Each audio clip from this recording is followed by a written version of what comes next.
Palestinian Youth Movement. We want justice, you say how? We want justice, you say how? Lift the siege on Gaza now! We want justice, you say how?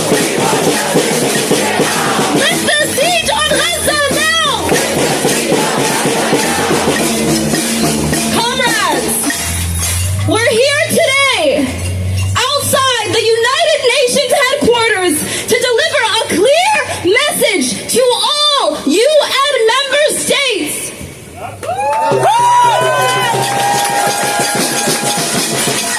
The message is, do your job.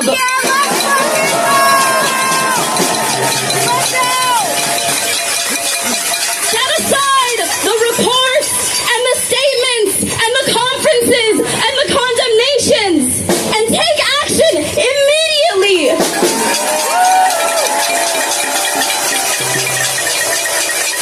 Through sanctions, through severing of all ties, through any other means available to end Israel's genocide on Gaza and to prevent Israel's deliberate starvation campaign from claiming more lives than it already has.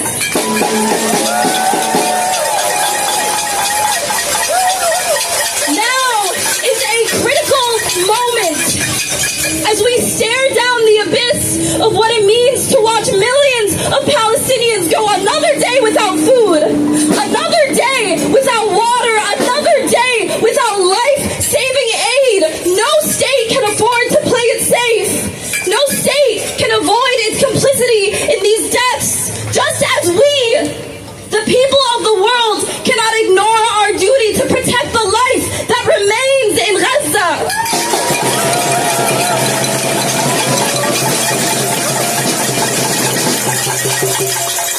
Every day, for the past 22 months, we have watched Israel lower the floor of barbarity to unimaginable depths. Every day brings images bloodier than the last. There is no line that has not been crossed, no norm that has not been shattered. Israel has waged a war against Palestinian life and all that sustains it.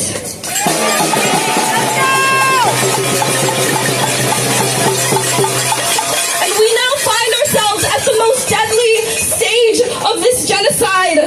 The suffering of our people today makes the last 22 months pale in comparison. 1/3 of all Palestinians in Gaza have went the last several days without eating a single morsel of food. At least 122 Palestinians have been killed.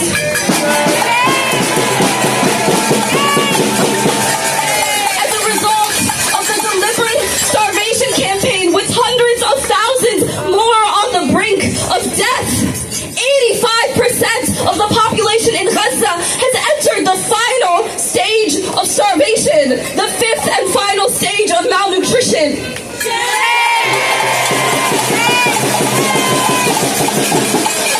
These catastrophic levels of mass starvation have irreversible effects on the individual body and on the collective population. We have witnessed video after video of man and woman collapsing from starvation. The high schools that still stand are canceling their exams because students are so starved they can't think. Mothers cannot nurse their newborn babies and are being forced to spend extortion rates on expired formula just so their kids have a chance to survive.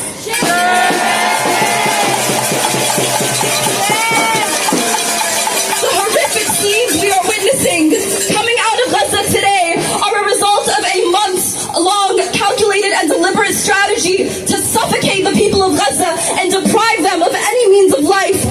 And they are a result of a collective failure of the international community and international institutions to uphold the norms they claim to protect.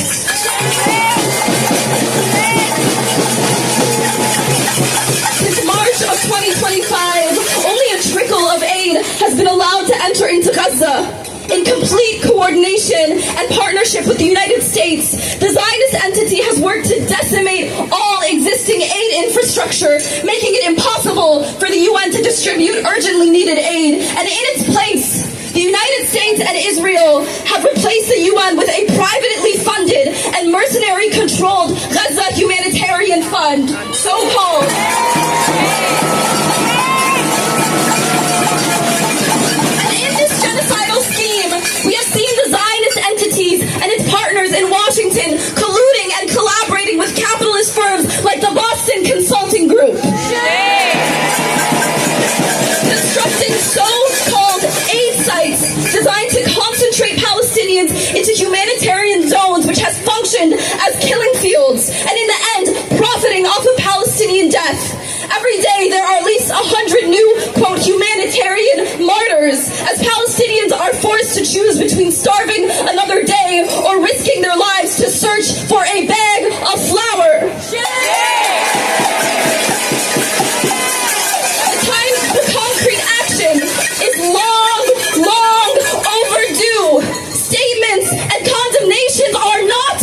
life-saving aid immediately if the crossings are opened and if the peoples and the nations of this world demand it.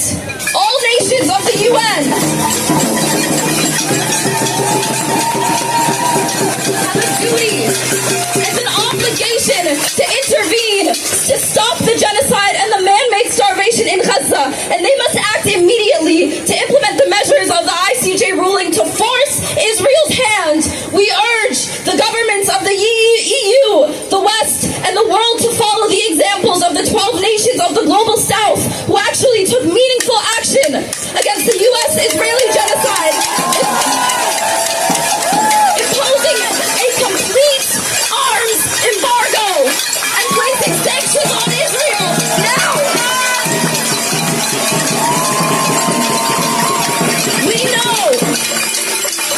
We know that Israel will not stop unless it is stopped. There is no limit to its barbarity and no red lines that it has not crossed. We know the only way to put an end to this genocide is to force it to end.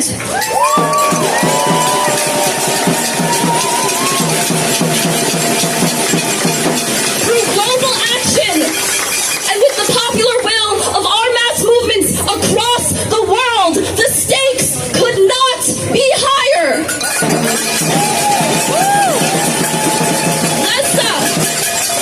Gaza is where the battle over our collective future is being waged. Gaza is where the imperialists of the world, the racists, the capitalists, the colonialists, the zionists are defending their violent isms, where the moral warmongers carve their bloody vision into the future onto our land and into our backs. And Gaza is where these global structures of oppression will meet their end.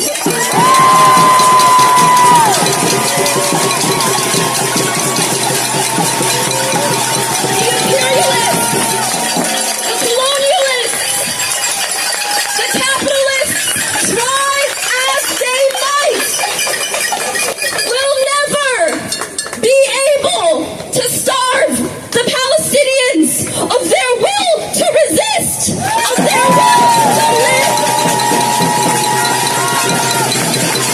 The people of Gaza have not backed down, and neither can we. Under the boot of the strongest, richest, most technologically advanced armies in the world, the people of Gaza insist on life. They remain rooted in their land, and we must remain rooted in their cause, and we must share with Gaza the cost of liberation. As we carry our struggle forward, we bring with it the unbreakable spirit of the Palestinian